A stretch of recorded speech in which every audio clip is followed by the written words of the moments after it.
Caught my girlfriend cheating with her best friend's groom on their wedding day. So I broke up with her and told the bride. Now their wedding is ruined and I decided that I wanted revenge.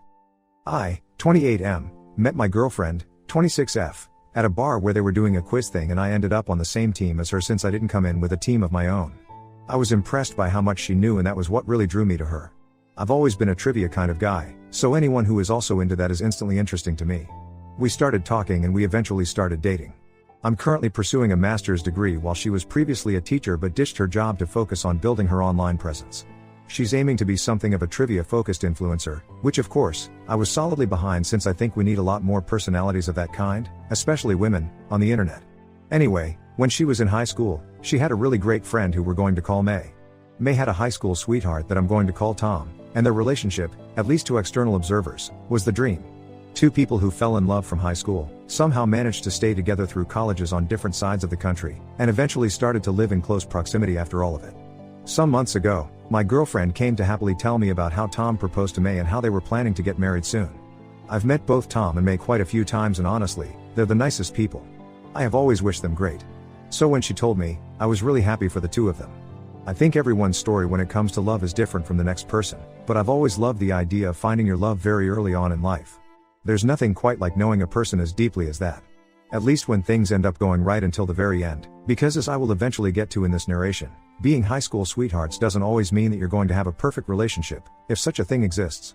So, the time came that there was a date for Tom and May to get married, and as expected, we were in attendance. To be honest, it was an amazing event and it was absolutely beautiful. It was somewhat rowdy because as I learned that day, a good number of May's relatives were part of a certain motorcycle club. Apparently, it was a thing her extended family was proud of, but she was one of those who didn't follow that path. They were all good people though. Some were rather scary but it was easy to get along with them. I didn't have as much emotional investment as my girlfriend considering I had only known both of them for a fraction of the time that she had, but I'll admit that it still moved me since the two of them seemed to be perfectly in love. Now, things started to go wrong when I found myself making small talk with one of the other guests who attended the same high school as the couple and my girlfriend. I tried to point my girlfriend out to him, and when I eventually found her, I saw that she and the groom were close to a wall and they both had serious faces on. The bride was somewhere else, chatting with some of her friends. Here's the thing. I don't think I would have had an issue seeing Tom and my girlfriend having a private conversation. That wasn't the issue that I had. It's the fact that on Tom and May's wedding day, the conversation seemed to be way too serious, at least from where I was standing. I made a mental note to ask my girlfriend about it. When the night finally rounded down in intensity and we went back to our hotel room, I brought it up and asked her what they were talking about that seemed so serious on a day that was meant to be extremely happy for everyone in attendance. She initially said, "Oh, it was nothing." But that answer just raised my suspicions further. I told her that it obviously couldn't be nothing and I think she realized that she'd have to say something if she wanted to make it clear that it really wasn't a big deal. According to her, he was just having the typical "am I making a mistake?" wedding anxiety and she just helped him settle down since they've known each other for so long. It was a somewhat convincing answer and even though I had a lot of questions like why it wasn't one of the groomsmen giving the kind of pep talk and why it seemed like they were having more of a back and forth than a motivational speech, I just left it. However, when I noticed that she was constantly in conversation with someone on a messaging app on her phone, I started to get curious about what was going on. Every time that she picked up her phone, her face would get a bit serious and that was when I think I fully embraced my suspicion. Cheating wasn't on my mind though.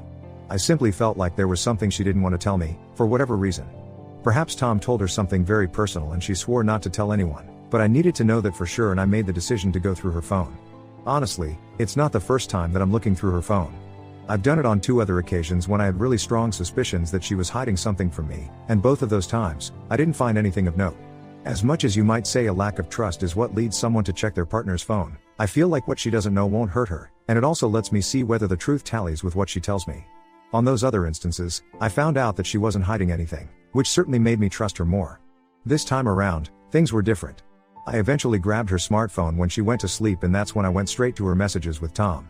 He was the one that she had mostly been talking to that night by the looks of things. There were a lot of messages there on that same wedding day though most of them were from after we got back to the hotel room. I scrolled all the way back to the start of the day and there was a message from her that said, "Can I come around?" Followed by his response with the eyes emoji. After that, he said yes. Then the next messages were from that evening. Before I started reading those messages, I realized that my girlfriend had told me that she was going to the room where the girls were getting their makeup done by their traveling makeup artist. That was around the time that she had messaged Tom. At that point, I quickly exited and went to her chats with May and I saw her asking for where my girlfriend was. It took her a while to answer but she said she was on her way. I was scared to go back to the text with Tom, but I did, and the conversation they had that evening took me some time to piece together in terms of context, but I eventually did. As long as you're not going to be the kind to try and come clean, then we'll both be fine, my girlfriend said. Trust me, I'm not. I have a hell of a lot more to lose in this right now than you do. This is the worst possible timing. It was the only possible timing, Tom. Especially since we waited this long in the first place. We didn't wait for anything. You came to my room, and on the cusp of being married, there was something tempting about you being a reality. It was taboo and that was the appeal, and I know I messed up. But you liked it, my girlfriend said, followed by a smile emoji. That's not the point. You can like something and know you shouldn't have done it. You sound like you have a conscience now, but you somehow didn't when I was naked in front of you. I messed up, yes. I liked it, yes. This will never happen again. I've crossed a boundary in my life where this kind of stuff is now unacceptable. And no, I'm not stupid enough to try and tell May. At least indulge me and tell me what you like the most. I've always fantasized about you and this was like a dream come true for me. I just want to hear how good it was for you. Give me something to treasure if this can't happen again. And then Tom went into about 2 paragraphs on their sexual encounter, talking about what he liked the most about her body and the things she did. I didn't realize how my hand was shaking with rage until I could barely read the screen anymore. I don't know how, but somehow in the midst of the fury in my head, I captured as much of the incriminating chats as I could on my phone, and I left the hotel room. I remember walking around aimlessly that night, trying to put some kind of sense into my thoughts, but everything was an absolute jumble at that time. It was the level of emotional pain that actually hurts physically. I just wanted to curl up into a ball. However, somewhere in the midst of all that pain was relief, because I knew that I was dating a cheater and I knew I could end things without the pain of divorce. Tom and May had just gotten married and I couldn't imagine that my girlfriend and I's wedding would have been more than 2 years away. I could have ended up with a cheater and not known a single thing about it. Here's the thing. I know for a fact that I want to break up with her, but here's the part where I need help. May literally just got married to Tom. I don't know whether I should tell her what I know. It's definitely the right thing to do, morally speaking, but some people prefer blissful ignorance if it is the alternative to a truth that will hurt them irreparably. I don't know what kind of girl May is. I could choose to just break up with my girlfriend and let her know why, but never expose Tom. Or I could confront him and let him know I know, but is that really a punishment for him? Honestly, I'm confused, but I've been dating this girl for 4 years and I'm so hurt. I need to get back at her, without doing anything illegal, as much as many illegal things have been appealing to me. I'm looking forward to what you can all suggest to me to help out. Edit 1. A common comment is that I shouldn't be responsible or concern myself with what May does with the information I provide her. The argument is that I should do the right thing by telling her, and whether she hates me for it or not isn't my business as long as I did the morally upstanding thing. I think a bigger part of me agrees with that angle. I'm not trying to be a homewrecker, especially this early on in a marriage, but I think it might have to be the way that I go. Edit 2. There was one comment that said I should get in bed with May, seeing as it is the most equal form of revenge that I can exact. I was amused by that, and it seems like the commenter was joking, hopefully, but I don't roll that way. Generally speaking, you can choose to cheat back if you know you can't leave the relationship for whatever reason, but there's really no great argument for why you should stay with a cheater if you have all the necessary circumstances to dump there at SS. That's what I'll be going for. Update. Hello friends. It is me and I am back. I am more than happy to be able to deliver this update so soon after the last post. I think it has been just about a month or so, but I'm very happy with how things have gone, and honestly, I don't think that they could have gone any better than they have. Let me get into it. The first thing I did was to get rid of my girlfriend. Now ex, thank the heavens. When we traveled back home from the trip for the wedding, I told her that I wanted to talk to her. I made sure that we were both sitting down, and the first thing out of my mouth was, "I know that you slept with Tom." She went white and her eyes bulged. She started stuttering like she was trying to come up with something to defend herself with, but it was obvious that wasn't going to work for her. There was nothing that she could say, to be honest. She didn't know how I found out, but there was no point even attempting to deny it if I somehow knew. I told her that I was going to spend an hour in the living room, and that hour was all that I was going to give her to pack her things and arrange for someone to come and get her. After that, I was going to kick her out and call the police to do it if necessary, and anything that she left behind would get donated to Goodwill or thrown in the trash. I told her that her time started right then, but she sat on the couch, still looking at me, tears streaming down her eyes but with no sound. She managed to croak out a "Babe, I'm sorry." I didn't. Before she started to shake with sobs. I just shook my head and chuckled.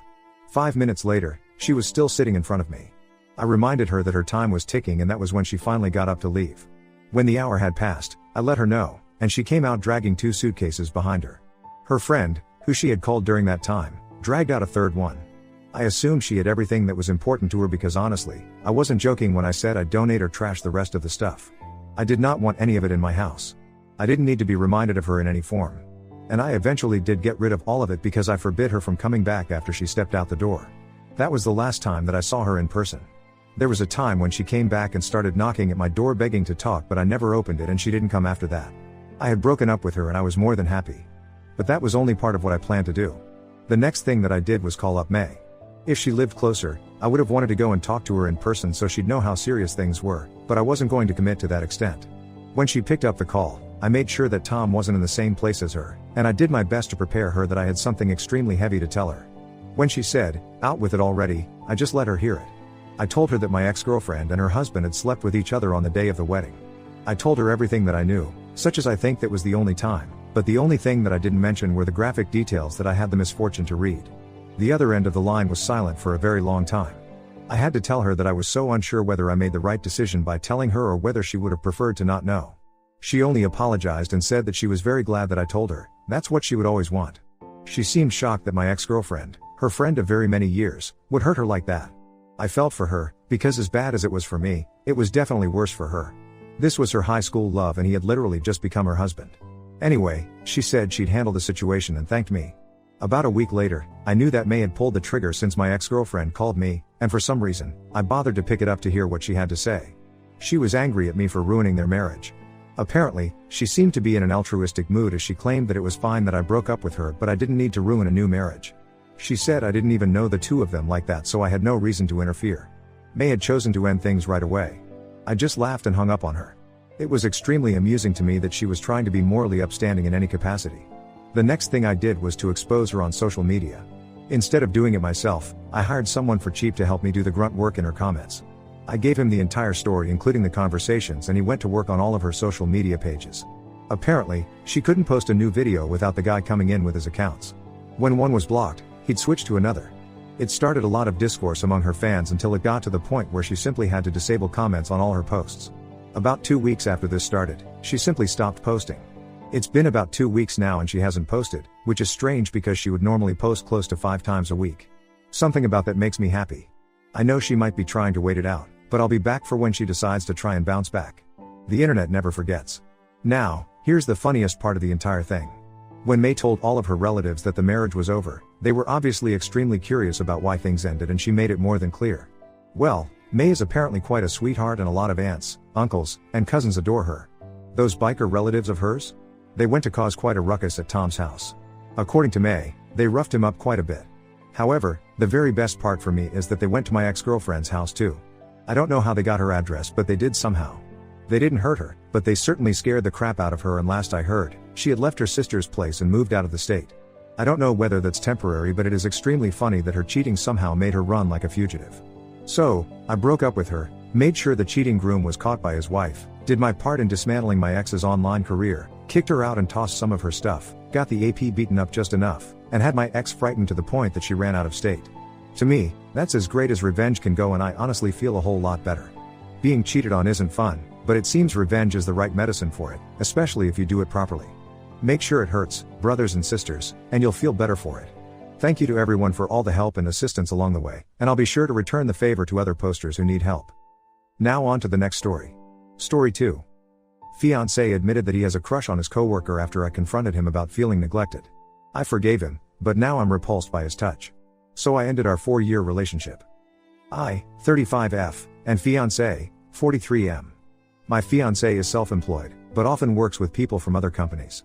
He is currently finishing a job that lasted 5 months. On this job he met a woman who worked with him on the project. I met her briefly, but I didn't think much of her. Anyway, about a month and a half ago I decided to talk to him because I was feeling neglected lately. He broke down before I could even finish, apologized and admitted he had a crush on her. He said they had a lot in common, spent a lot of time together and that she admired him, which flattered him. Due to his work, we didn't spend much time together and he felt lonely, so he started enjoying spending time with her. Nothing else happened, but he felt guilty and ashamed because of it. He told me he would work from home until the end of the project, which he had been doing, and would work on repairing our relationship. She texted him a few times asking if he planned to come back to the office, but he simply replied no. After, she tried initiating a conversation via text, but he didn't respond. Then, she texted that she missed working and talking with him in the office and asked if she had done something wrong. He replied that she didn't do anything wrong, however that he would prefer it if they'd keep their conversation strictly professional from now on. He willingly linked his phone to our iPad so I could see all of her texts. He begged me to let him fix this mess. I told him I needed some time to think about things, which scared him. I spoke to a couple of friends who convinced me to forgive him because he came clean and because having a crush is normal. We've been together for 4 years and I've never had a crush on anyone else, no matter how attractive they were. I've been with my previous boyfriend for 10 years and I didn't have a crush during that time either. Nevertheless, I decided to give him another chance, because apparently it's not normal for me not to have a crush.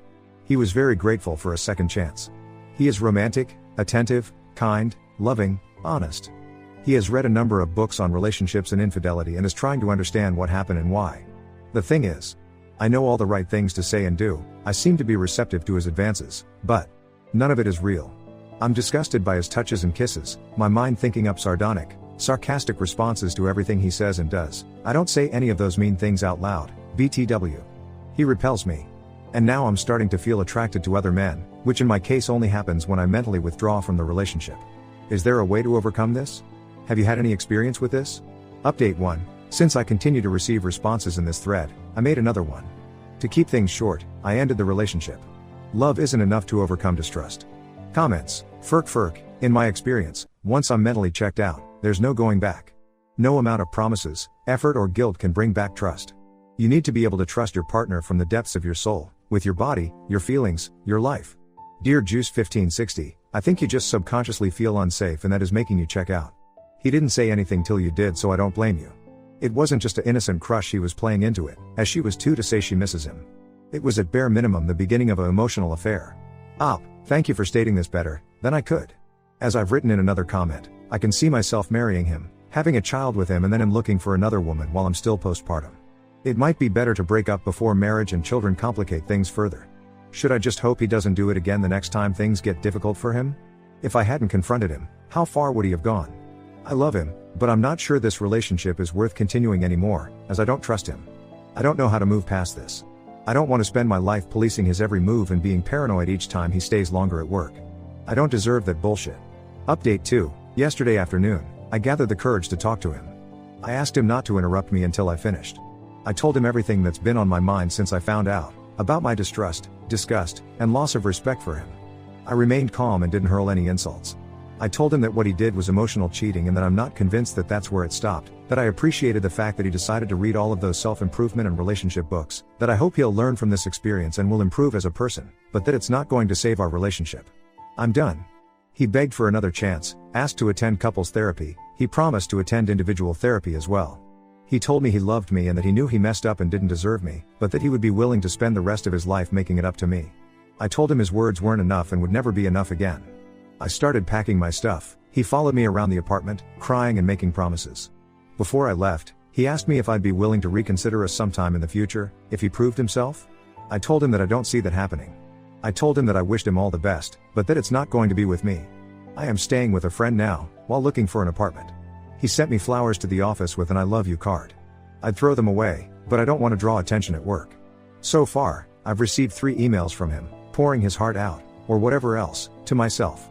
I haven't responded to them and don't plan to.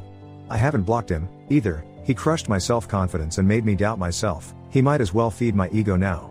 I am so angry, hurt, and depressed right now. I feel like I could burn down the whole world with my anger. I don't know how I'll ever trust someone again. My grandfather cheated on my grandmother. My father cheated on my mother. My uncles cheated on their wives. All of them had children outside of their marriages. My ex knew this and worked really hard to earn my trust, only to completely shatter it. I don't think I could survive going through something like this again. How to cope? How to get better?